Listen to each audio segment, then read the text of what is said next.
blessed us during these days. நிச்சயமாகவே தேவன் இந்த நாட்களிலே நம்மோடு கூட பேசி நம்மை ஆசீர்வதித்திருக்கிறார். I want to take a minute to thank the organizers for the opportunity and privilege given to share God's word.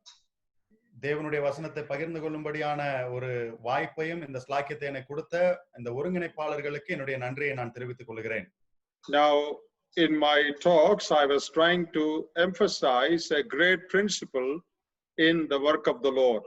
கர்த்தருடைய பணியில் இருக்கக்கூடிய ஒரு மாபெரும் தத்துவத்தை என்னுடைய செய்திகளிலே நான் வலியுறுத்தி சொன்னேன். That is, our life and our character are more important in the work of the Lord than our ability and our gift. அது என்னவென்று சொன்னால், நம்முடைய தாளந்துகள், திறமைகள், வரங்களை காட்டிலும் நம்முடைய வாழ்க்கையும் நம்முடைய நடத்தையும் ஊழியத்திலே மிக முக்கியமாய் இருக்கிறது என்பதை நான் அங்கே வலியுறுத்தி சொன்னேன். Our gifts are important, no doubt.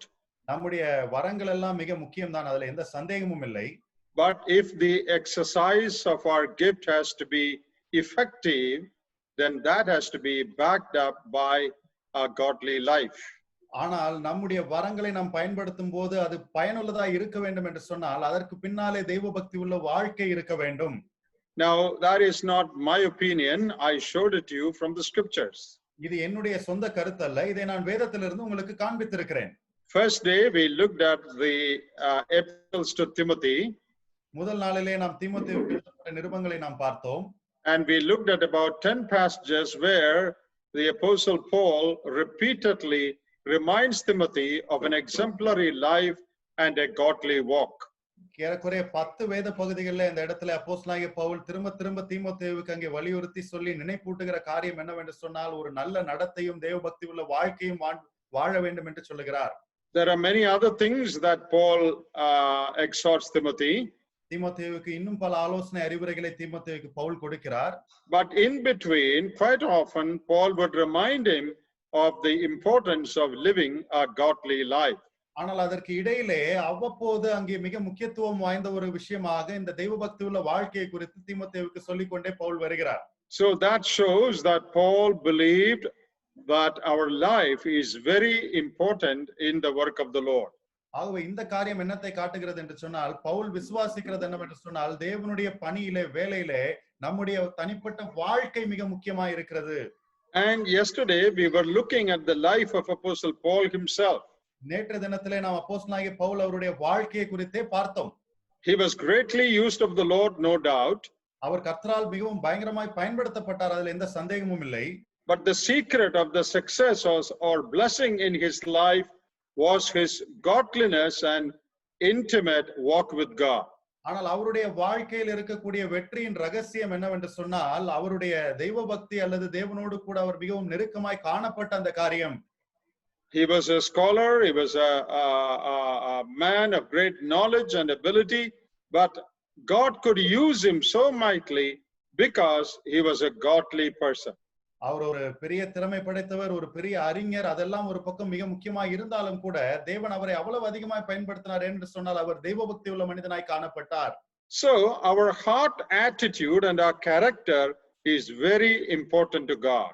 ஆகவே நம்முடைய இருதயத்தின் மனப்பான்மையும் நம்முடைய நடத்தை நம்முடைய குணாதிசயமும் தேவனுக்கு மிக முக்கியமாய் இருக்கிறது. In these days when those qualities are being ignored in the work of the Lord and people emphasize ability and skill, I think we need to repeatedly remind ourselves of the truth.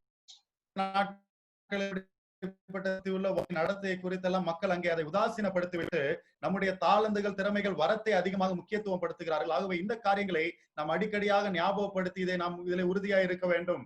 Once a man of God made a profound statement. ஒருமுறை ஒரு தேவனுடைய மனிதர் இப்படிப்பட்ட ஒரு ஆழமான கருத்தை கூற்றை சொன்னார். That's about Christian ministers and preachers. இது கிறிஸ்தவ ஊழியர்களை குறித்தும் பிரசங்கிமார்களை குறித்ததுமான காரியம். Too many unholy people are preaching holiness from the pulpit. அநேக அசுத்தமான மக்கள் புல்பிட்ல நின்று கொண்டு பரிசுத்தத்தை குறித்து பிரசங்கிக்கிறார்கள் என்று அவர் சொன்னார்.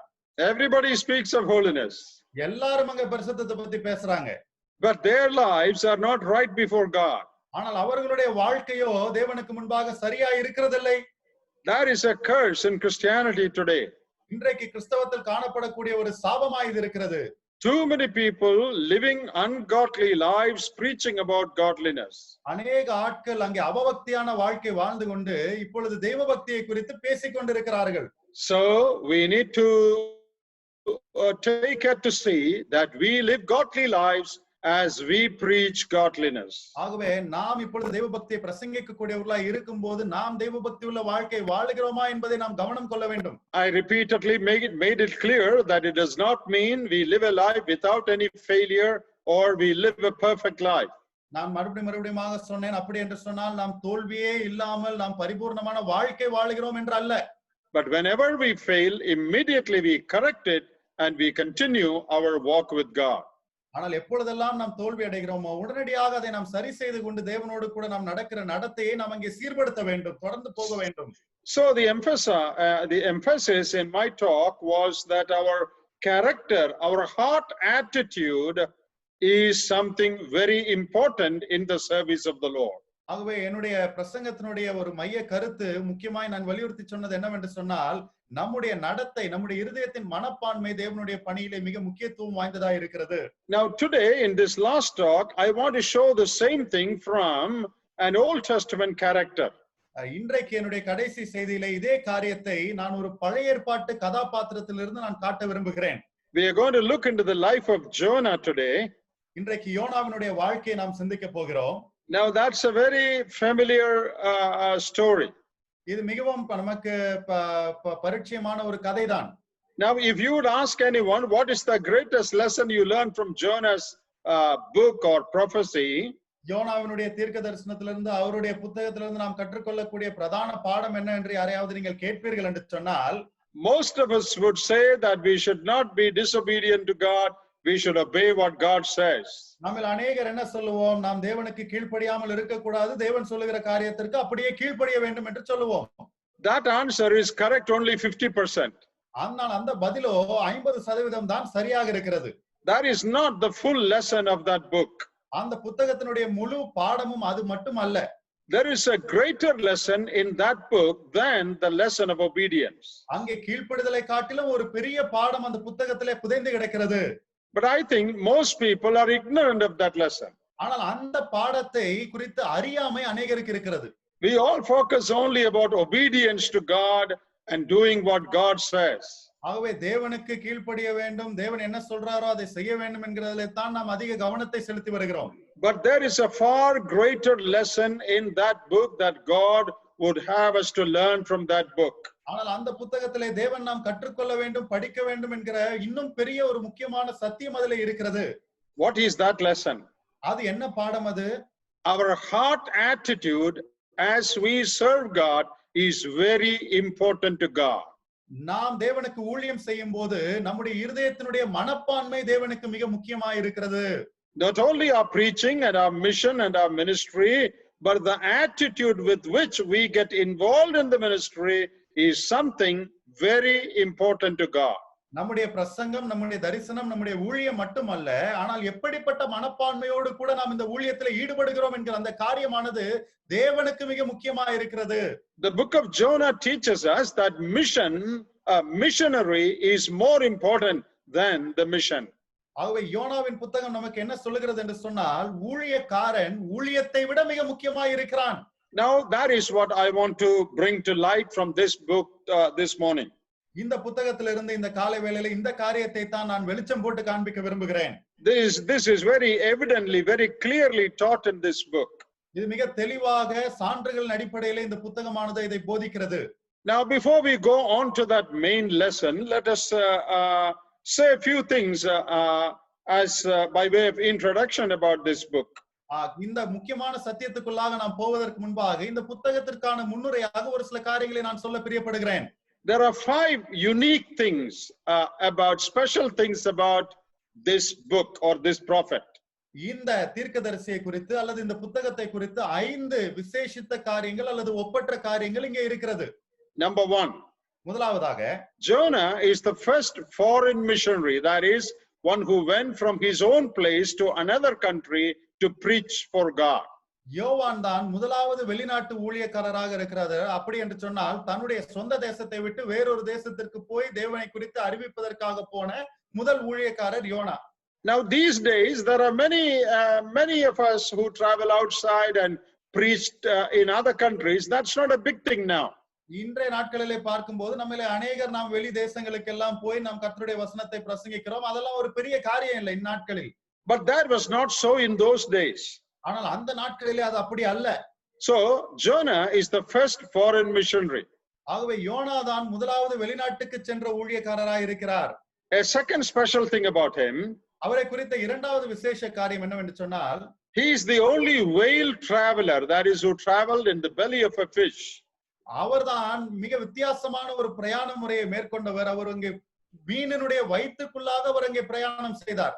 We don't know of any missionary like that. அப்படிப்பட்ட எந்த ஒரு ஊழியக்காரரும் நமக்கு தெரியாது.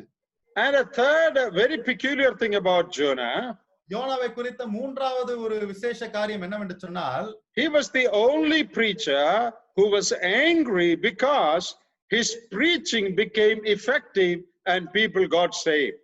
அவருடைய பிரசங்கம் பயனை கொடுத்து மக்கள் ரட்சிக்கப்பட்டதனாலே கோபப்பட்ட ஒரே பிரசங்கியார் இந்த யோனா தான். Have you ever heard of any preacher who was upset because people were saved in his ministry? என்னுடைய பிரசங்கத்தை என்னுடைய ஊழியத்தினாலே மக்கள் ரட்சிக்கப்பட்டிருக்கிறார்கள் என்பதை குறித்து கவலை அடைந்து துவண்டு போய் இருக்கிற யாராவது ஊழியக்காரரை நீங்க முன்ன பின்ன பார்த்திருக்கீங்களா? We cannot imagine of anyone like that. அப்படிப்பட்ட யாரை குறித்தும் நம்மால் யோசித்து கூட பார்க்க முடியாது. If people are not saved, people are not blessed, then we get upset. மக்கள் ஆசீர்வதிக்கப்படவில்லை என்று சொன்னால், ஒருவேளை அவர்கள் ரட்சிக்கப்படவில்லை என்று சொன்னால் அப்பொழுது நாம் துவண்டு போவோம். But no one will ever get angry and upset because his ministry produced tremendous results. ஒருவருடைய ஊழியம் நல்ல ஒரு சிறப்பான விளைவுகளை ஏற்படுத்தி இருக்கிறதுனாலே யாரும் அங்கே கஷ்டப்படவோ துவண்டு போவோ மாட்டார்கள் பொதுவாக. Another thing that we need to note about Jonah, யோனாவை குறித்து நாம் கவனிக்க வேண்டிய இன்னொரு காரியம் என்னவென்று சொன்னால், he is a man who gave the most rebellious answer to God in the Bible. வேதத்திலேயே தேவனுக்கு மிகவும் முரட்டாட்டமான பதில்களை கொடுத்த ஒரு மனிதனாக யோனா இருக்கிறார். No one else has ever spoken to God in the Bible like this man. யோனா பேசினதை போல வேதத்துல வேற எந்த ஒரு மனுஷனும் ஆண்டவரிடத்துல இப்படி பேசினது கிடையாது. When God asked him, is it right for you to get angry? ஆண்டவர் அவரிடத்துல கேட்கிறார், நீ இப்படி கோபப்படுவது சரிதானா? He said, I do well to be angry even unto death. ஆனால் அவர் சொல்லுகிறார், நான் மரண பரியந்தம் நான் கோபப்படுவதற்கு நான் அங்கே ஆயத்தமா இருக்கிறேன் என்று சொல்லுகிறார். What a rebellious answer that is given to God. தேவனிடத்திலே கொடுக்கப்படக்கூடிய எவ்வளவு முரட்டாட்டமான ஒரு மோசமான பதில் அது பாருங்கள். That you read that in chapter 4 verse 9. அந்த காரியத்தை நாம் 4வது அதிகாரம் 9வது வசனத்திலே நாம் வாசிக்கிறோம். And finally he is probably the most disobedient prophet in the Bible. கடைசியாக வேதத்திலே சொல்லப்பட்டிருக்கிற தீர்க்கதரிசிகளிலேயே மிகவும் கீழ்ப்படியாமையுள்ள தீர்க்கதரிசியாக இந்த யோனா இருக்கிறார். Now he was from Gath Hefer, that's the name of the place. அவர் அந்த காத் ஹேஃபர் என்று சொல்லக்கூடிய அந்த இடத்திலிருந்து வருகிறார். And when he was that is near Nazareth. அந்த இடமானது அங்கே நாசரேத்துக்கு பக்கத்துல இருக்கிறது. That is 3 miles northeast of Nazareth in Galilee. ஆகவே அந்த கலிலேயாவில் இருக்கக்கூடிய அந்த நாசரேத்திலிருந்து அங்கே வடகிழக்கு திசையிலே 3 மைல் தள்ளி இருக்கிறது. When he was asked to go to Nineveh, which is about 500 miles northeast, அங்கே வடகிழக்கு திசையிலே 500 மைல் இருக்கக்கூடிய அந்த நினிவேக்கு போகும்படியாக அவருக்கு சொல்லப்பட்டது. 500 miles west to Tarshish. ஆனால் அவர் 2500 மைல் அங்கே மேற்கு திசையிலே தர்ஷீசுக்கு ஓடி போனார். When he was asked to go 500 miles this side, he went 2500 miles to the other side. 500 mile ஒரு திசையிலே போக சொன்னால் 2500 மைல் அவர் வேறு திசையிலே போய் விட்டார். Now it is believed that he went to some part of Spain. அவர் ஸ்பெயின் தேசத்தினுடைய ஒரு சில பகுதிகளுக்கும் போனார் என்பது நம்பப்படுகிறது. Now there are people who have a different opinion about these locations. இந்த இடங்களை குறித்தெல்லாம் பல்வேறு கருத்துக்களுடைய மக்கள் இருக்கிறார்கள். But it is generally believed that this is the place he went to. ஆனால் பொதுவாக நம்பப்படுகிறது அவர் இந்த இடத்திற்கு தான் போய் இருக்கிறார் என்பது. So when he was asked to go here, he went in a different direction, far away. அவர் ஒரு இடத்துக்கு போக சொன்னால் அவர் வேறொரு திசையிலே வெகு தூரம் போய்விட்டார். So here is a man with so many peculiarities or specialities.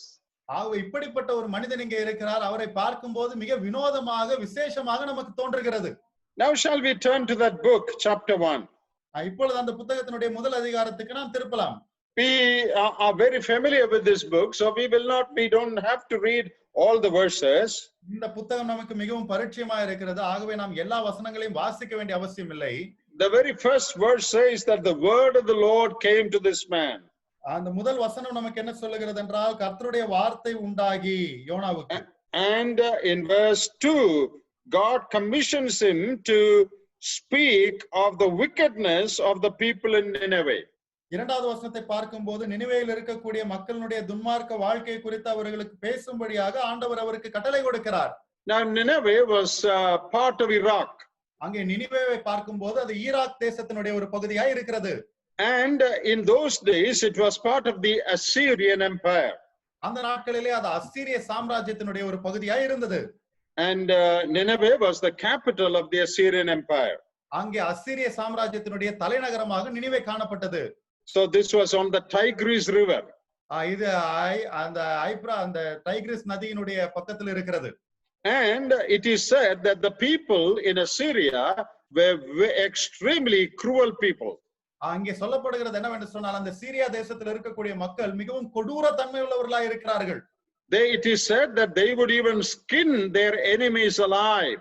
அங்கே தங்களுடைய எதிரிகளை உயிரோடு கூட தோல் உரிக்கக்கூடிய மக்களாய் அவர்கள் இருந்தார்கள் என்று சொல்லப்படுகிறது. Terribly wicked nation.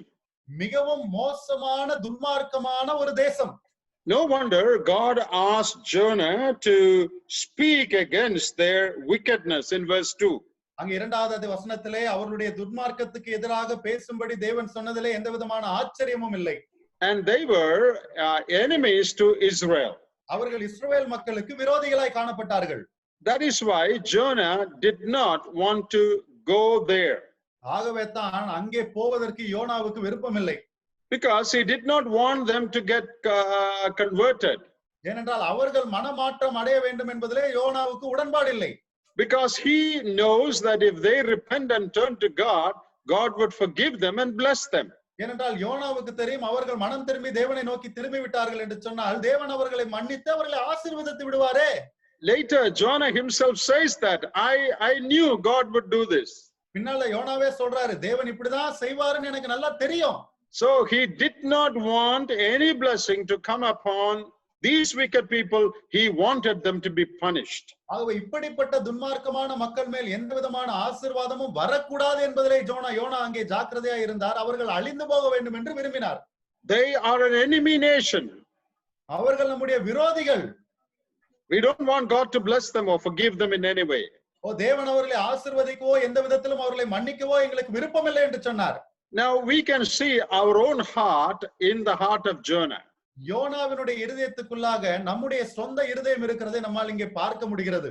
Now in this book you see the narrowness and wickedness of human heart and the largeness and goodness of God's heart. இந்த புத்தகத்திலே மனித இருதயத்தினுடைய அந்த குறுகிய மனப்பான்மையும் அந்த துன்மார்க்க தன்மையும் பார்க்கிறோம். அதே நேரத்திலே தேவனுடைய பரந்த மனப்பான்மையும் அவருடைய அந்த பெருந்தன்மையும் அங்கே பார்க்கிறோம். So what do you see primarily in Jonah's disobedience? ஆகவே யோனாவினுடைய கீழ்ப்படியாமையிலே நாம் பிரதானமாய் அடிப்படையில் பார்க்கிற காரியம் என்ன?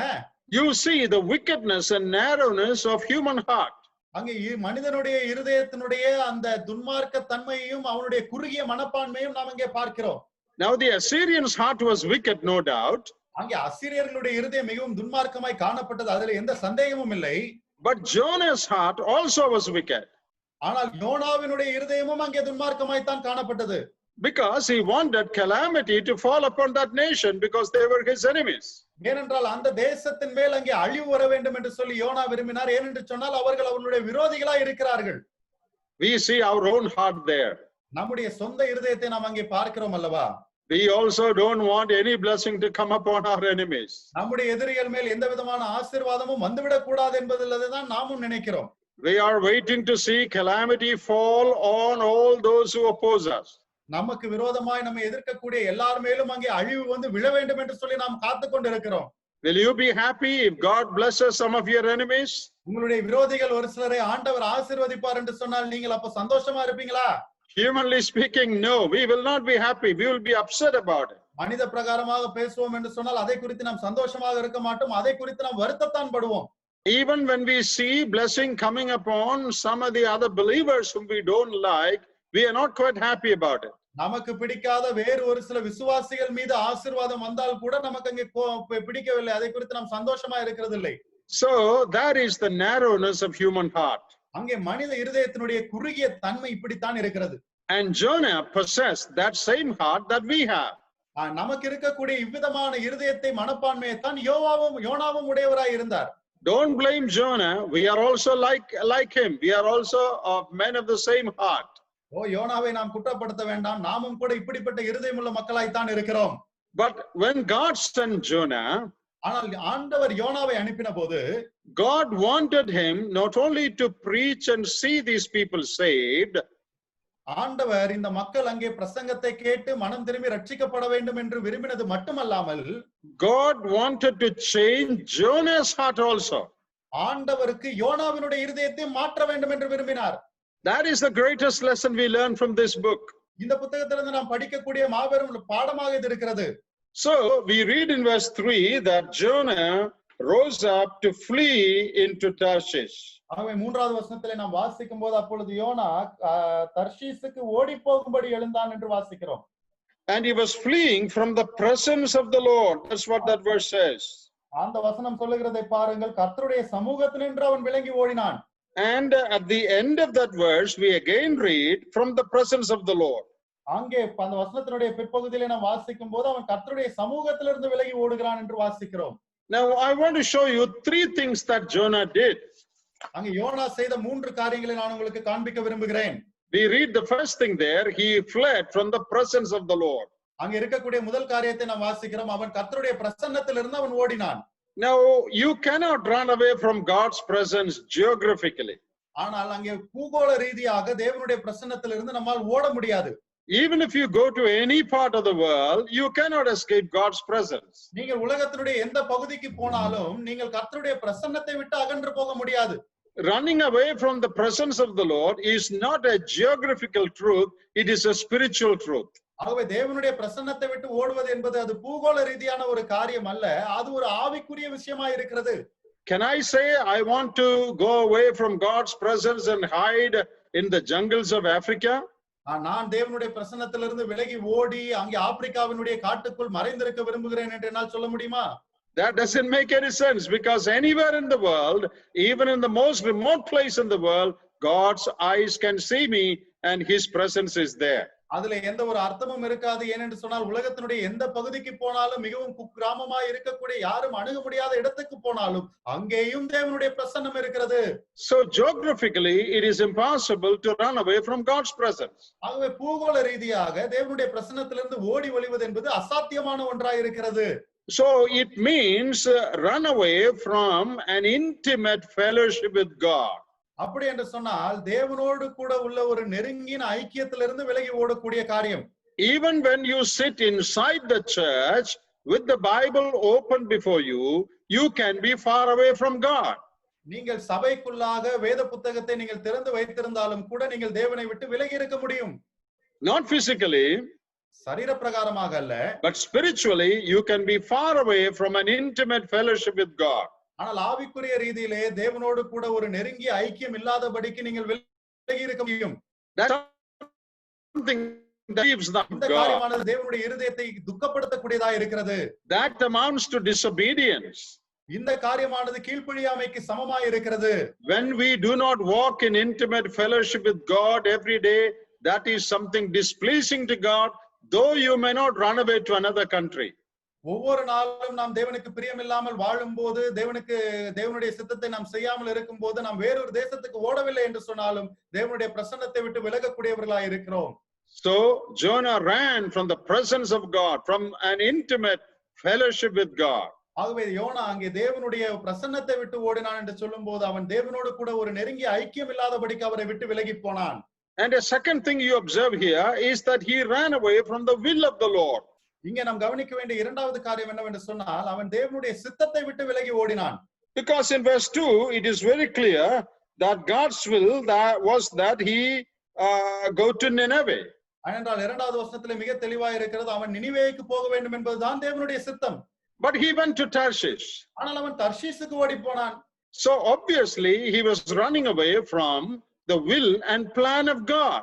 ஆகவே யதார்த்தத்திலே பார்க்கும்போது அவன் தேவனுடைய திட்டத்தை விட்டும் தேவனுடைய சித்தத்தை விட்டும் அங்கே விலகி ஓடினவனாய் இருந்தான். We can also make that mistake in our life. நாமும் கூட நம்முடைய வாழ்க்கையிலே இதே விதமான தவறை செய்ய முடியும். It is very important to search our heart and see if we are living at the center of God's will. நம்முடைய இருதயத்தை நாம் சோதித்து ஆராய்ந்து பார்த்து நாம் தேவனுடைய சித்தத்தின் மையத்திலே தான் வாழுகிறோமா என்பதை நாம் அங்கே சோதித்தறிய வேண்டும். The place of ministry that God would have me to minister. தேவன் என்னை எந்த இடத்திலே ஊழியம் செய்ய வேண்டும் என்று வைத்திருக்கிறாரோ அந்த இடத்திலே தான் நான் ஊழியம் செய்கிறேனா? The type of ministry God wants me to have. எந்த விதமான ஊழியம் எனக்கு ஆண்டவர் செய்ய வேண்டும் என்று சித்தம் கொண்டிருக்கிறாரோ அதைத்தான் நான் செய்கிறேனா? That is where we should be ministering.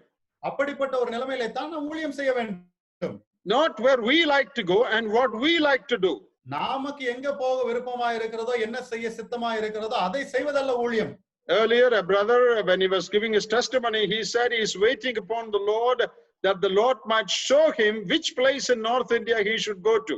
இதற்கு முன்பாக ஒரு சகோதரன் அங்கே சாட்சி சொன்ன போது சொன்னார், அவர் வட இந்தியாவில் இருக்கக்கூடிய எந்த இடத்திற்கு போக வேண்டும் என்று நான் ஜெபித்து காத்து கொண்டிருக்கிறேன் என்று அவர் சாட்சி சொன்னார். There is need everywhere. எல்லா இடத்திலும் அங்கே தேவை இருக்கிறது.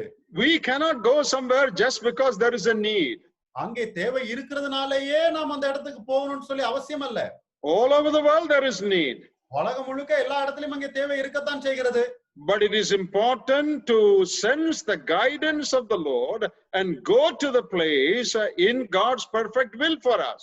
ஆனால் தேவனுடைய வழிநடத்துதலை உணர்ந்து தேவனுடைய சித்தத்தின் பரிபூர்ண சித்தத்தின் மையத்திலே அவர் எங்கே போக சொல்றாரோ அங்க போக வேண்டிய அவசியம் இருக்கிறது. I know a brother who was serving the Lord in one place. ஒரு குறிப்பிட்ட இடத்திலே ஊழியம் செய்து கொண்டிருந்த ஒரு சகோதரன் எனக்கு தெரியும். But there was great opposition there and he was beaten up and cases were registered against him. ஆனால் அந்த இடத்திலே மாபெரும் எதிர்ப்பு காணப்பட்டது. அவரை அடித்தார்கள், அவருக்கு விரோதமாக அங்கே கேஸ் போட்டாங்க. He had to leave that place. அவர் அந்த இடத்தை விட்டு போக வேண்டிய நிர்பந்தம் ஏற்பட்டது. Now he did not know where to go. ஆனால் இப்பொழுது எங்கே போவது என்று அவருக்கு தெரியவில்லை. So he went to a solitary place and spent 1 month in prayer alone seeking God's guidance. ஆகவே அவர் ஒரு தனிமையான இடத்திற்கு போய் தேவனுடைய சித்தத்திற்காக காத்து கொண்டிருந்து அங்கே அவர் he spent 1 month there. அவர் அந்த இடத்திலே ஒரு மாதத்தை செலவிட்டார். Seeking God's face. அவர் அங்கே தேவனுடைய முகத்தை அவர் அங்கே நாடிக்கொண்டிருந்தார். Where to go next? அடுத்தது எங்கே போவது? So he took it so seriously. ஆகவே இந்த காரியத்தை அவர் மிகவும் சீரியஸாக எடுத்துக்கொண்டார்.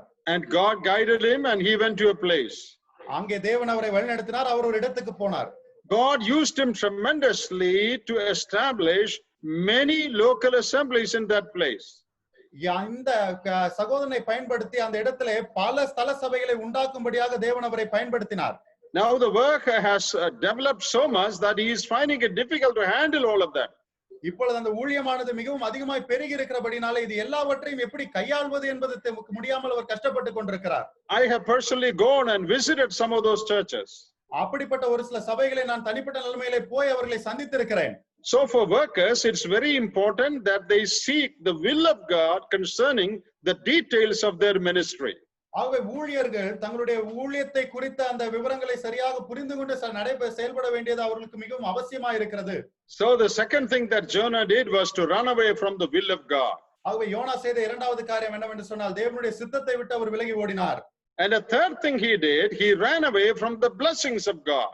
அங்கே மூன்றாவதாக அவர் செய்த காரியம் என்னவென்று சொன்னால் தேவனுடைய ஆசீர்வாதங்களை விட்டு அவர் விலகி ஓடினார். Because God's plan for him was that he should preach and people should get converted. ஏனென்றால் தேவனுடைய திட்டம் என்னவென்று சொன்னால் இவர் பிரசங்கிக்க வேண்டும், பிரசங்கத்தின் விளைவாக மக்கள் மனமாற்றம் அடைய வேண்டும். God was planning tremendous blessing in his ministry. ஆகவே அவருடைய ஊழியத்திற்காக பயங்கரமான பலவிதமான ஆசீர்வாதங்களை கொடுக்கும்படியாக தேவன் திட்டம் போட்டுக் கொண்டிருந்தார். But he ran away from that blessing which God had kept for him. ஆனால் அவருக்காக தேவன் வைத்திருந்த அந்த ஆசீர்வாதங்களையும் விட்டு அவர் விலகி ஓடினார். That is what we do when we go away from God's will. தேவனுடைய சித்தத்தை விட்டு விலகி ஓடும்போது நாமும் கூட இப்படித்தான் இருக்கிறோம். We miss God's best for us. தேவன் நமக்கு கொடுக்க இருக்கிற அந்த சிறந்த காரியத்தை நாம் தவற விட்டு விடுகிறோம். For some petty little reason, we refuse to obey God and we miss out on a great privilege to be used of God. ஒரு சில சின்ன சின்ன தேவையற்ற காரியங்களுக்காக அதற்கெல்லாம் முக்கியத்துவம் கொடுத்து தேவனுடைய காரியத்தை சித்தத்தை நிறைவேற்றாமல் நாம் அதை தவறவிடக்கூடியவர்களாய் இருக்கிறோம். I have heard the story of a little boy. ஒரு சிறு பையனை குறித்த கதையை நான் இப்படி கேள்விப்பட்டிருக்கிறேன். He went with his dad to see the American president. அமெரிக்க ஜனாதிபதியை சந்திக்கும்படியாக அவன் தன்னுடைய தகப்பனாரோடு கூட சென்றான். The president was visiting a particular place. அங்கே அந்த ஜனாதிபதி ஒரு குறிப்பிட்ட இடத்தை போய் அவர் அங்கே சந்திக்கிறார். And people were lining up on both sides of the road to greet him. அந்த தெருவினுடைய இரண்டு பக்கங்களிலும் மக்கள் அங்கே கூடி இருந்து அவரை வரவேற்கும்படியாக நிற்கிறார்கள். And this little boy was in the hand of his father. அந்த சிறு பையன் தன்னுடைய அப்பாவுடைய கைகளிலே இருக்கிறான். And when the president came that way, அங்கே ஜனாதிபதி அந்த வழியாக வந்தபோது he stopped there and he stretched his hand toward this little boy to shake hands with him. அவர் அந்த இடத்திலே நின்று இந்த சிறு பையனிடத்திலே அவருடைய கையை நீட்டி அங்கே கை கொடுக்கும்படியாக அவர் முற்படுகிறார். What a great privilege to shake hands with the president of America. அமெரிக்க ஜனாதிபதியோடு கூட கை குலுக்குதல் என்பது எவ்வளவு பெரிய ஒரு ஸ்லாக்கியம் பாருங்கள். But this boy refused to give his hand. ஆனால் இந்த பையன் கையை கொடுக்கிறதுக்கு அவன் மறுத்து விட்டான். He turned his hand back. அவனுடைய கையை அவன் அங்கே பின்னாடி எடுத்துக்கொண்டான். President tried 2-3 times. 2-3 தடவை அந்த ஜனாதிபதி முயற்சி செய்து பார்த்தார். But this boy said no. இந்த பையன் இல்ல கை கொடுக்க மாட்டேன் அப்படினு சொல்லிட்டான். And the president walked away. அதுக்கு அப்புறமா ஜனாதிபதி நடந்து போயிட்டார்.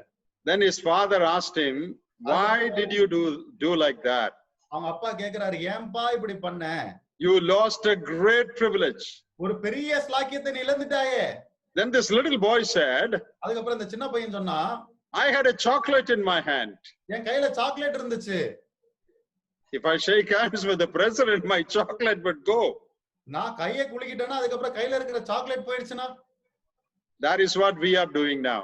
நாமும் கூட இப்பொழுது இப்படிதான் செய்து கொண்டிருக்கிறோம். We have little chocolates that we are licking in our hand. நாம் கையில சின்ன சின்ன சாக்லேட் மிட்டாய்களை வைத்து நக்கி கொண்டிருக்கிறோம். And when God wants to shake hands with us, we say, no, no, no, I lose my chocolate. நாம் இடத்துல வந்து தேவன் கை கொடுக்க முயற்சி செய்யும் போது இல்ல இல்ல இல்ல என்னோட சாக்லேட் போயிர போதுன்னு சொல்லி நம்ம கை கொடுக்க மாட்டோம். God had planned such a blessing on Jonah's ministry.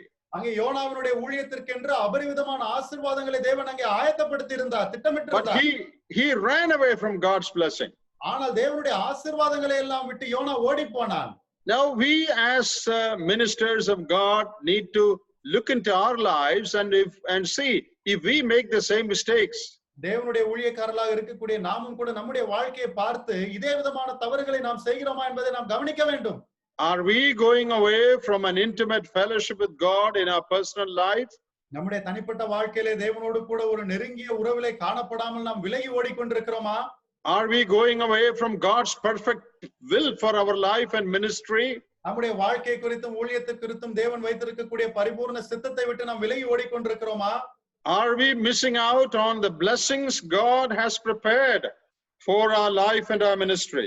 நம்முடைய வாழ்க்கைக்காகவும் ஊழியத்துக்காகவும் தேவன் ஆயத்தப்படுத்தி இருக்கிற உன்னதமான ஆசீர்வாதங்களை நாம் தவறவிட்டுக் கொண்டிருக்கிறோமா? And Jonah ran away. அங்கே யோனா ஓடி போனார். And things became very convenient for him when he ran away. அவர் அங்கே ஓடி போன போது காரியங்கள் எல்லாம் அவருக்கு ஏற்ற விதமாய் சௌகரியமாய் அமைந்து விட்டது. He could find a ship that was going to some other place. வேறொரு இடத்துக்கு போகக்கூடிய ஒரு கப்பலை அவரால் கண்டுபிடிக்க முடிந்தது. Oh, the ship was ready to carry him. அந்த கப்பல் எடுத்து அவரை கொண்டு போனது. And he could find easy transportation to the wrong place. அங்கே தவறான இடத்திற்கு போவதற்கு சரியான ஒரு பயண முறை அவருக்கு அமைந்து விட்டது. And we see later that he found an accommodation also to sleep. அதுக்கு அப்புறமாக நாம் கவனிக்கிறது என்னவென்று சொன்னால் அவர் படுத்து தூங்குவதற்கு அவருக்கு இடவசதியும் அங்கே கிடைத்து விட்டது. When a person decides to run away from the Lord, ஒரு நபர் அங்கே தேவனை விட்டு ஓடி போக முயற்சிக்கும் போது தீர்மானிக்கும் போது Satan always provides transportation and accommodation. அங்கே பிசாசு எப்பொழுதும் அவருக்கான பயண வசதிகளையும் இடவசதியும் உண்டாக்கி கொடுப்பான். And he will be happy for some time. கொஞ்ச நாளைக்கு அவர் அங்க சந்தோஷமா இருப்பான். But then as the story continues, ஆனால் அதுக்கப்புறமாக இந்த கதை தொடரும் போது we read of 6 things that God did in relation to this prophet.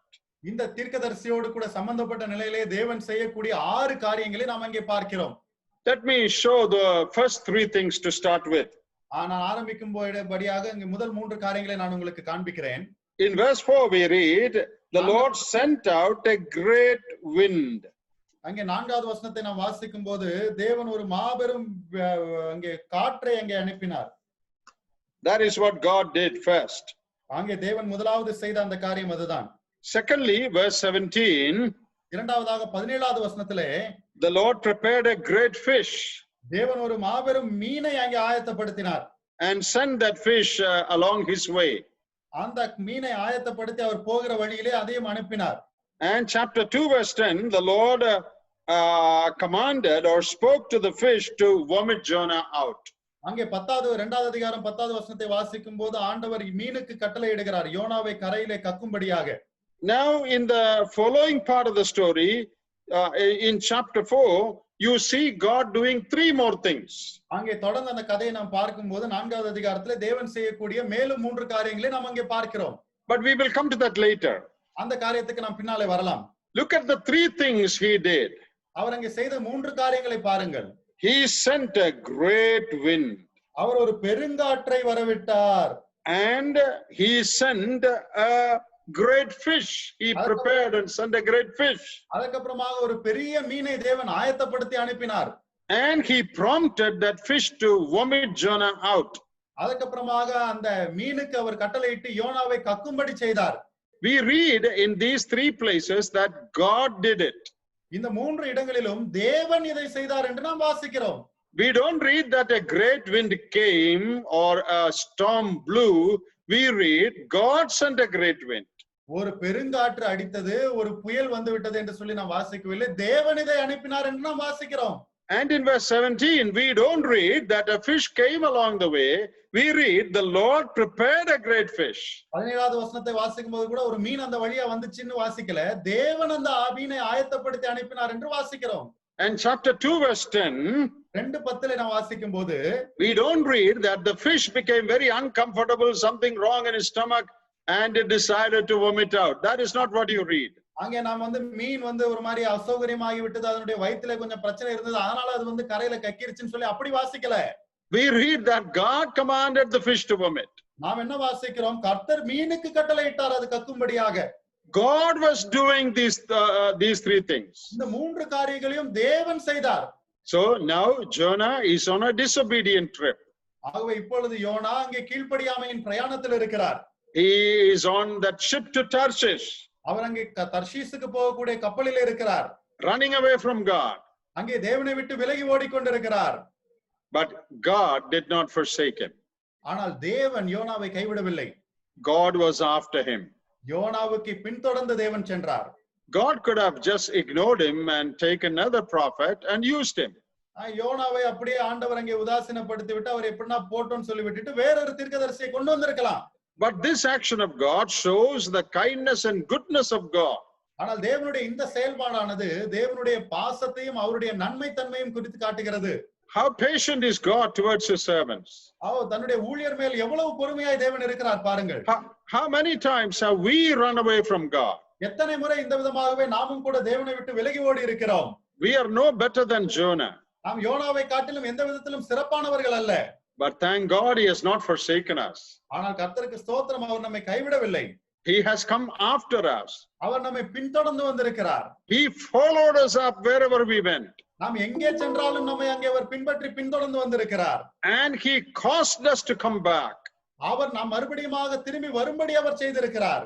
So why did God do these 3 things? ஆகவே தேவன் ஏன் இந்த 3 காரியங்களையும் செய்கிறார்? Because Jonah had to do a great work, a great mission. ஏனென்று சொன்னால் யோனா ஒரு பெரிய வேலையை, ஒரு பெரிய ஊழியத்தை நிறைவேற்ற வேண்டியது இருந்தது. So God did these 3 things to restore that mission. ஆகவே அந்த ஊழியத்தை மறுபடியுமாக உயிர்ப்பிக்கும்படியாக இந்த 3 காரியங்களையும் தேவன் செய்தார். What is that mission? அந்த ஊழியம் என்ன? Conversion of the Ninevites. அங்கே நினிவேயின் மக்கள் அங்கே மனமாற்றம் அடைய வேண்டும். That was the mission committed to Jonah. அங்கே யோனாவுக்கு கொடுக்கப்பட்ட ஊழியமாக குறிக்கோளாக அது இருந்தது. So God went after him and brought him back so that that mission can be accomplished. தேவன் அவனை பின்தொடர்ந்து போய் அவனை மறுபடியும் கொண்டு வருகிறார் அந்த ஊழியத்தை நிறைவேற்றும்படியாக. And in verse 3 we read the word of the Lord came a second time to Jonah. அந்த இரண்டாவது மூன்றாவது வசனத்திலே வாசிக்கும்போது இரண்டாவது முறை கர்த்தருடைய வார்த்தை யோனாவுக்கு உண்டானது என்று வாசிக்கிறோம். How many times God has spoken to us a second time or a third time or a 10th time? எத்தனை தடவை நம்முடைய வாழ்க்கையிலும் கூட 2 முறை 3 முறை 10 முறை பேசி இருக்கிறார் திரும்ப திரும்ப. So with chapter 3 people turn to God. ஆகவே மூன்றாவது அதிகாரத்திலே நாம் பார்க்கும்போது மக்கள் தேவனை நோக்கி திரும்புகிறார்கள். Jonah went and preached and the whole city turned to God. யோனா போய் அங்கே பிரசங்கிக்கிறார், அந்த முழு பட்டணமும் தேவனுக்கு நேராக திரும்பினது. And people repented right from the king to the slave. மக்கள் மனம் திரும்பினார்கள், ராஜா துவங்கி அடிமை வரைக்கும் எல்லாரும் மனம் திரும்பினாங்க. We read the description of that repentance in chapter 3. அந்த மனம் திரும்புதலை குறித்த விவரத்தை நாம் அந்த மூன்றாவது அதிகாரத்திலே வாசிக்கிறோம். And verse 10 says, chapter 3 verse 10, God saw by their works that they had repented, and God repented of the evil that he had said that he would do unto them, and he did not do it. அங்கே 3:10 நாம் வாசிக்கிறோம், அவர்கள் தங்கள் பொல்லாத வழியை விட்டு திரும்பி போனார்கள் என்று தேவன் அவர்களுடைய கிரியைகளை பார்த்து தாம் அவர்களுக்கு செய்வேன் என்று சொல்லி இருந்த தீங்கை குறித்து மனஸ்தாபப்பட்டு அதை செய்யாதிருந்தார். Now the mission is accomplished. இப்பொழுது இந்த ஊழியமானது குறிக்கோளானது நிறைவேறிவிட்டது. People repented. மக்கள் அங்கே மனம் திரும்பி விட்டார்கள். As a result of Jonah's preaching. அங்கே யோனாவினுடைய பிரசங்கத்தின் விளைவாக இது நடந்திருக்கிறது. And God forgave them. தேவன் அவர்களை மன்னித்து விட்டார். Now that should be the end of this book, right? இந்த புத்தகத்தினுடைய முடிவாக இதுதானே இருந்திருக்க வேண்டும். Why is there a chapter 4? நான்காவது அதிகாரம்னு ஒன்னு எதுக்கு இருக்குங்க? That is my most important point in this message today. இன்றைக்கு நான் சொல்ல போகிற இந்த செய்தியினுடைய மிக முக்கியமான குறிப்பாக அதுதான் இருக்க போகிறது. With chapter 3 the mission is successful. அங்கே மூன்றாவது அதிகாரத்தோடு கூட இந்த ஊழியம் வெற்றிகரமாக நிறைவேறி முடிந்து விட்டது. People got saved. அங்கே மக்கள் ரட்சிக்கப்பட்டாங்க. Now what more does God need? இதுக்கு மேல தேவனுக்கு என்ன வேணும்? Why not close this book with chapter 3? மூன்றாவது அதிகாரத்தோட இந்த புத்தகத்தை நிறைவு செய்திருக்கலாமே. Why should there be one more chapter? அதுக்கு மேல எதுக்கு இன்னொரு அதிகாரம் வருது? God says, I have one more great mission. தேவன் சொல்லுகிறார், எனக்கு இன்னும் ஒரு மாபெரும் ஊழியம் இங்கே இருக்கிறது. That is to save the missionary. அது இந்த ஊழியக்காரரை காப்பாற்றுவது. With chapter 3 I saved the people. அங்கே மூன்றாவது அதிகாரத்தோடு கூட மக்களை நான் ரட்சித்து விட்டேன், காப்பாற்றி விட்டேன். But mission is only accomplished half.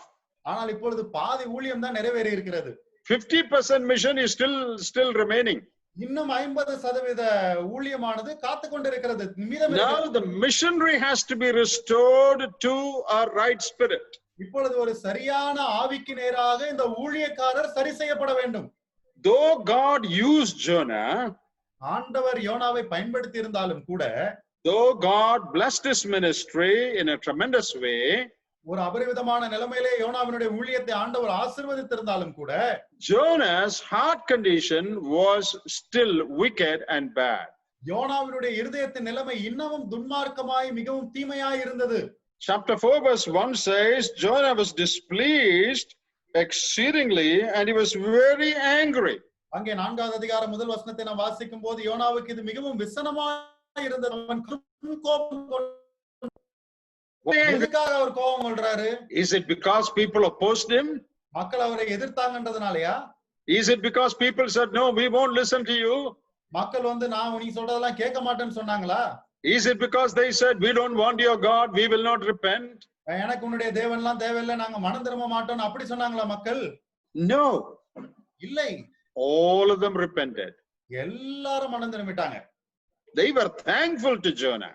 அவர்கள் யோனாவுக்கு நன்றி உள்ளவர்களாய் இருக்கிறார்கள். They were happy about Jonah's ministry. யோனாவினுடைய ஊழியத்தை குறித்து அவர்கள் மகிழ்ச்சியாய் இருக்கிறார்கள்.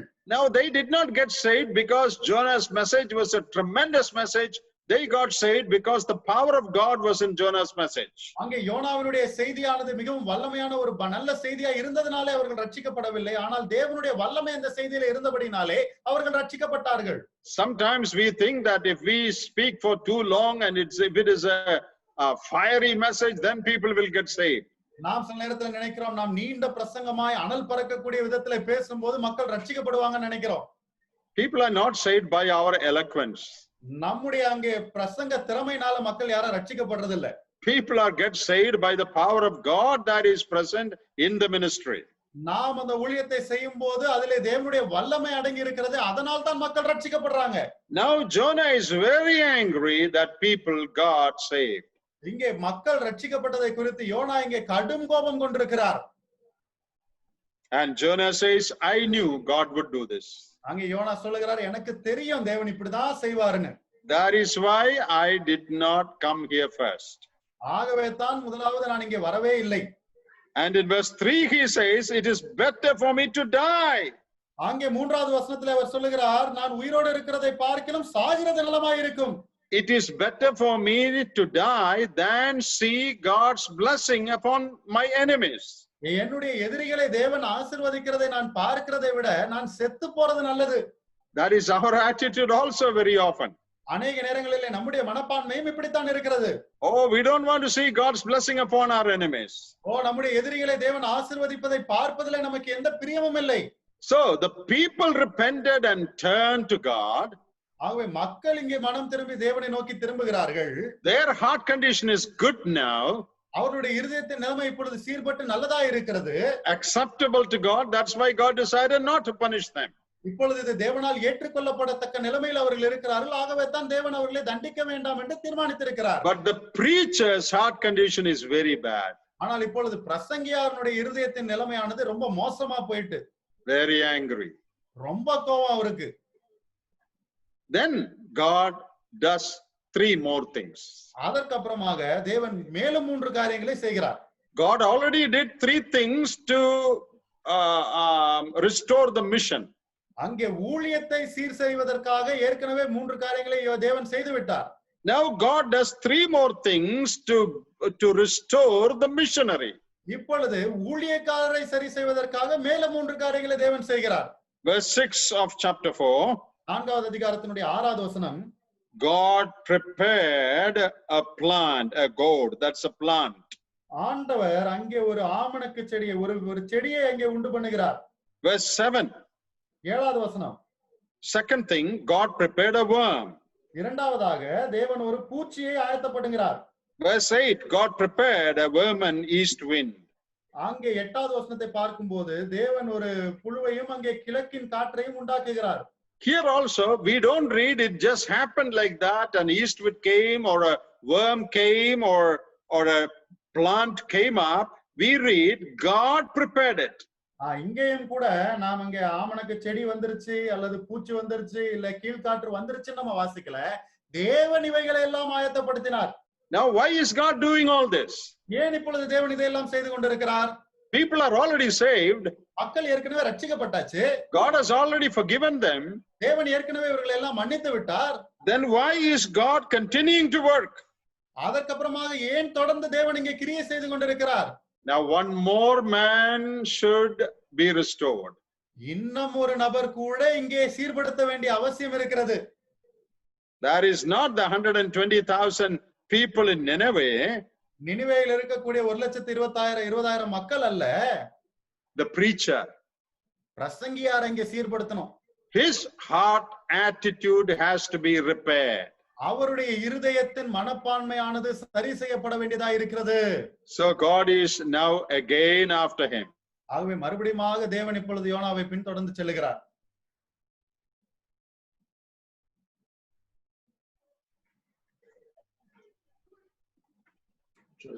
God follows him up again. மறுபடியுமாக தேவன் அங்கே யோனாவை பின்தொடர்கிறார். And allowed this plant to come up. இந்த செடி அங்கே வெளியே வரும்படியாக அனுமதிக்கிறார். And then he got some shade. அதற்கு அப்புறமாக அவருக்கு அங்கே கொஞ்சம் நிழல் கிடைக்கிறது. And verse 6 we read, Jonah was exceedingly glad of the plant.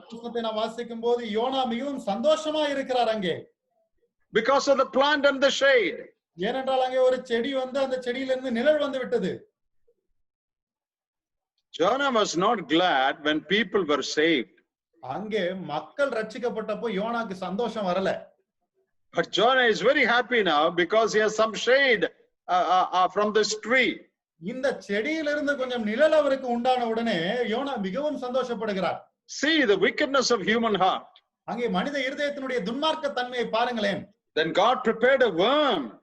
அதுக்கப்புறமாக ஆண்டவர் ஒரு பூச்சியை ஆயத்தப்படுத்துகிறார். That smote the plant and it withered. அந்த பூச்சி போய் அந்த செடியை கடித்து பாதித்து அந்த செடி பட்டு போய் விட்டது.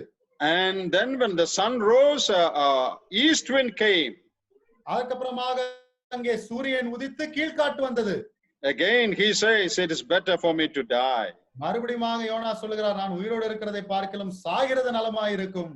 Verse 9, God asks, is it right for you to be angry? அங்கே 9வது வசனத்தை பார்க்கும்போது ஆண்டவர் யோனாவின் இடத்துல கேட்கிறார், நீ இப்படி கோபமாய் எரிச்சலாய் இருப்பது நல்லதுதானா? I think God asked in a very, very gentle way. ஆண்டவர் மிக தன்மையாக ஒரு இதமாய் கேட்கிறார். Is it right for you to be angry? நீ ஆமணக்கு நிமித்தம் எரிச்சலாய் இருக்கிறது நல்லதோ என்றார். And Jonah, with great anger, he tells God, even unto death it is right. கடுமையான கோபத்தோடு கூட யோனா ஆண்டவர் இடத்துல சொல்லுகிறான், நான் மரண பரியந்தமும் எரிச்சலாய் இருக்கிறது நல்லதுதான் என்றான். Now what is God trying to do here? இங்கே தேவன் என்ன செய்ய முயற்சிக்கிறார்? இங்கே city is already saved. பட்டணம் ஏற்கனவே ரட்சிக்கப்பட்டாயிற்று. Now God is doing all this to restore the preacher. இந்த பிரசங்கியாரை சீர்படுத்துவதற்காக தேவன் இந்த காரியங்களை எல்லாம் செய்கிறார். What is the lesson we learn here? இங்கே நாம் கற்றுக்கொள்ளக்கூடிய பாடம் என்ன? It is not enough to serve God in some way. It is important to have the right heart attitude as we serve him. ஏதோ ஒரு விதத்திலே தேவனுக்கு ஊழியம் செய்து விட வேண்டும் என்பது போதாது. தேவனுக்கு நாம் ஊழியம் செய்யும் போது சரியான மனப்பான்மை நமக்கு உண்டாயிருக்க வேண்டும். God is concerned not only about the people, God is concerned about his servant. அங்கே தேவன் மக்களை குறித்து மட்டும் அங்கே அக்கறை உள்ளவராய் இல்லை, தன்னுடைய ஊழியக்காரனை குறித்தும் அவர் அங்கே அக்கறை உள்ளவராய் இருக்கிறார். God wanted him to have the compassionate, kind, concerned heart of God. அங்கே தேவனுக்கு இருக்கக்கூடிய அப்படிப்பட்ட மனதுருக்கமுள்ள பாசமுள்ள அங்கே கரிசனை உள்ள இருதயம் ஊழியக்காரனுக்கும் இருக்க வேண்டும் என்று தேவன் விரும்புகிறார். Now we read of God's heart in verse 10 and 11. அங்கே 10-11 வசனங்களிலே தேவனுடைய இருதயத்தை குறித்து நாம் வாசிக்கிறோம். Look at verse 11. 11வது வசனத்தை பாருங்கள். I feel pity for this 120,000 people. நான் இந்த 120,000 பேருக்காக அதிகமாய் பரிதபிக்கிறேன். I want to spare them. அவர்களை நான் காப்பாற்ற வேண்டும் என்று விரும்புகிறேன். I am showing mercy to them. I am showing mercy to them. அவர்கள் மேல் நாம் இரக்கத்தை காண்பிக்கிறேன். They don't know. அவர்களுக்கு From தெரியவில்லை. their right hand, between their right hand and left hand. வலது கைக்கும் இடது கைக்கும் வித்தியாசம் அறியாத மக்களாய் இவர்கள் இருக்கிறார்கள். I have a heart that pities. அங்கே அவர்களுக்காக பரிதபிக்கக்கூடிய இருதயம் எனக்கு இருக்கிறது. I want you also to have that heart. அப்படிப்பட்ட இருதயம் உனக்கும் இருக்க வேண்டும் என்று நான் விரும்புகிறேன். Here is the greatest lesson in the book of Jonah. அங்கே யோனா புத்தகத்தில் இருக்கக்கூடிய மாபெரும் பாடம் இதுதான். Obedience, disobedience is not the most important lesson. கீழ்ப்படிகிறது கீழ்ப்படியாது இது அல்ல முக்கியமான பாடம். God wants all his servants to have the attitude of God as we serve him. தேவனுக்கு நாம் ஊழியம் செய்யும் போது தேவனுடைய மனப்பான்மை எப்படி இருக்கிறதோ அதே விதமான மனப்பான்மை ஊழியக்காரர்களுக்கும் இருக்க வேண்டும் என்று தேவன் எதிர்பார்க்கிறார். It is not enough to serve him, you should serve him with the right attitude. அவருக்கு மனப்போடு கூட அவருக்கு ஊழியம் செய்ய வேண்டும். Our service for the Lord should come out of a heart of goodness and compassion. ஆகவே நாம் கர்த்தருக்கு ஊழியம் செய்யும் போது அந்த ஊழியமானது ஒரு மனதுருக்கமுள்ள ஒரு நன்மையான இருதயத்திலிருந்து புறப்பட்டு வர வேண்டும். Our service may become a success. நம்முடைய ஊழியம் ஒருவேளை இங்கே வெற்றி உள்ளதா இருக்கலாம். The success of the mission does not mean God is happy with us. நம்முடைய ஊழியமானது வெற்றியுள்ள நிலைமையிலே காணப்படுவது தேவன் நம்மிடத்திலே சந்தோஷமா இருக்கிறார் என்பதற்கு அர்த்தமாகாது. Success does not guarantee God's approval. அங்கே தேவனுடைய அங்கீகாரத்திற்கு அங்கே நம்முடைய வெற்றி ஒரு உத்தரவாதம் அல்ல. That is the lesson God wants to teach here. இப்படிப்பட்ட ஒரு பாடத்தை தான் இங்கே ஆண்டவர் நமக்கு போதிக்க விரும்புகிறார். Even when our heart is not right, we can still serve the Lord successfully. நம்முடைய இருதயம் சரியான விதத்திலே இல்லாத போதிலும் கூட நாம் வெற்றிகரமாய் தேவனுக்கு ஊழியம் செய்ய முடியும். Jonah should learn to have that attitude of pity and compassion that God has. ஆகவே தேவனுக்கு இருந்த அந்த பரிதபிக்கக்கூடிய மனதுருகக்கூடிய அந்த மனப்பான்மை யோனாவுக்கும் இருக்க வேண்டும். A burden and compassion for the perishing people. அங்கே அழிந்து போகக்கூடிய மக்கள் மேல் இருக்கக்கூடிய ஒரு பாரமும் மனதுருக்கமும் வேண்டும். God in chapter 4 is trying to teach Jonah this great lesson about his heart condition. இங்கே இந்த 4வது அதிகாரத்திலே தன்னுடைய இருதயத்தின் நிலைமையை குறித்த மாபெரும் பாடத்தை தேவன் யோனாவுக்கு போதிக்க விரும்புகிறார். Our service should come out of a heart of goodness. ஒரு நன்மையான இருதயத்திலிருந்து நம்முடைய ஊழியமானது அங்கே நிறைந்து வர வேண்டும். Very often when our ministry is successful, we are very happy. அநேக நேரங்களில் நம்முடைய ஊழியம் வெற்றிகரமாக இருக்கும்போது நம்ம ரொம்ப சந்தோஷப்படுறோம். When God blesses our preaching, நம்முடைய பிரசங்கத்தை தேவன் ஆசீர்வதிக்கும் போது we think God is very happy with me. ஓ தேவன் என்னிடத்துல ரொம்ப சந்தோஷமா இருக்காரு நம்மளே நினைச்சுக்கிறோம். Dear ones, we can be wrong. அருமையானவர்களே, நாம் ஒருவேளை தவறாக இருக்கலாம். Because we preach the word of God, even when our life is not right, God may still bless that ministry. நாம் தேவனுடைய வார்த்தையை எடுத்து பிரசங்கிக்கிறோம், ஆகவே நம்முடைய வாழ்க்கை சரியில்லாத போது கூட இருப்பினும் தேவன் அந்த ஊழியத்தை ஒருவேளை ஆசீர்வதிக்கலாம். Because God loves the people. ஏனென்றால் தேவன் மக்களை நேசிக்கிறாரே. But more than that, God wants to save us from our self-centered life. ஆனால் அதற்கெல்லாம் மேலாக நம்முடைய சுயநலமான தான்றோன்றித்தனமான வாழ்க்கையிலிருந்து நம்மை காப்பாற்ற வேண்டும், ரட்சிக்க வேண்டும் என்று தேவன் விரும்புகிறார். So in the last verse, God says, I have a heart of compassion. ஆகவே இந்த கடைசி வசனத்திலே கர்த்தர் சொல்லுகிறார், எனக்கு மனதுருக்கமுள்ள ஒரு இருதயம் இருக்கிறது.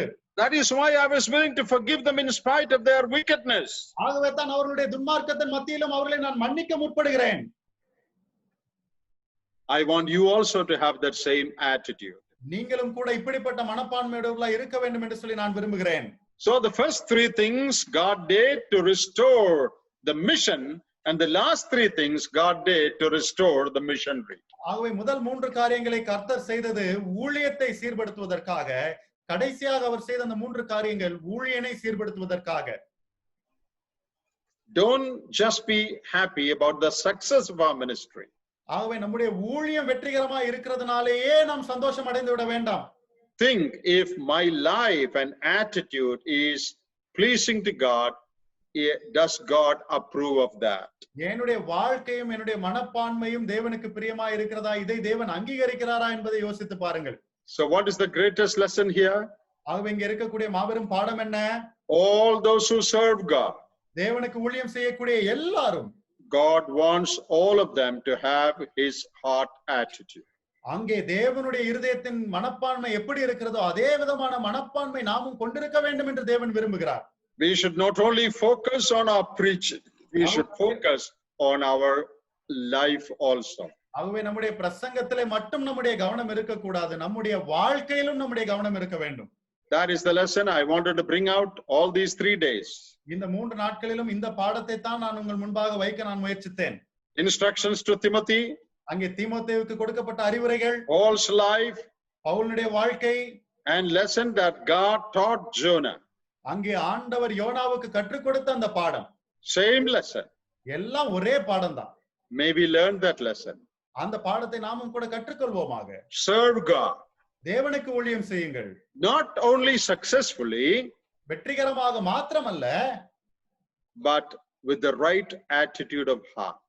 அங்கே இருதயத்திலே சரியான மனப்பான்மையுடையவர்களாக ஊழியம் செய்யுங்கள். In a manner pleasing to God. தேவனுக்கு பிரியமுள்ள விதத்திலே ஊழியம் செய்யுங்கள். May God enable all of us to do that. நாம் எல்லாரும் இப்படி செய்வதற்கு தேவன் தாமே நமக்கு உதவி செய்வாராக.